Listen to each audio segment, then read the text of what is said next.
সঠিক সময় বেতন না মেলার অভিযোগে বিক্ষোভে উত্তাল উত্তর দমদম পুরসভা। আরো বিস্তারিত ছবি দেখাবেন, জানাবেন আমাদের প্রতিনিধি ময়ূর ঠাকুর চক্রবর্তী সরাসরি আমাদের সঙ্গে রয়েছে। ময়ূর, উত্তর দমদম পুরসভার সামনে আমরা রয়েছি। উত্তাল পরিস্থিতি, কেন্দ্রীয় বাহিনীকে সঙ্গে নিয়ে বিরাট পুলিশ বাহিনী এখানে এসেছেন। এখানে যারা মিউনিসিপ্যালিটির কর্মী তারা বিক্ষোভ দেখাচ্ছেন। সরাসরি ছবিটা আমি শান্তনু দত্তকে দেখানোর জন্য বলবো। পুরসভার গেট এই মুহূর্তে বন্ধ এবং গেটের সামনে বসে এখানে কর্মীরা বসে রয়েছেন।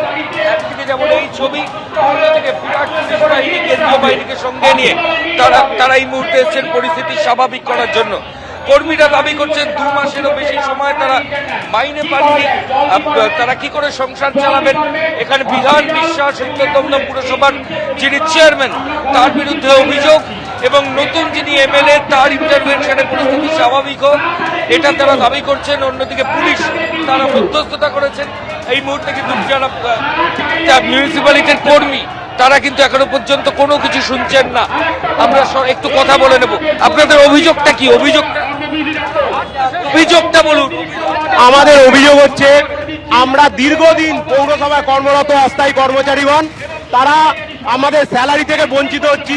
5 বছর, দীর্ঘ 5 বছর আমাদের একটা টাকাও বাড়েনি এবং আমাদের যে বেতনটা পাই সেটা মাসের 1 তারিখ থেকে 30 তারিখের যে কোনো দিন ওনারা দিচ্ছেন এবং কতদিনের স্যালারি বাকি? আমাদের 2 মাসের এই এখন 51 দিন পড়েছে, আমাদের হাফ স্যালারি অ্যাকাউন্টে ঢুকিয়েছে। ওনাদের যা খুশি তাই ওনারা করে যাচ্ছে। চেয়ারম্যান বিধান বিশ্বাস কি বলছেন?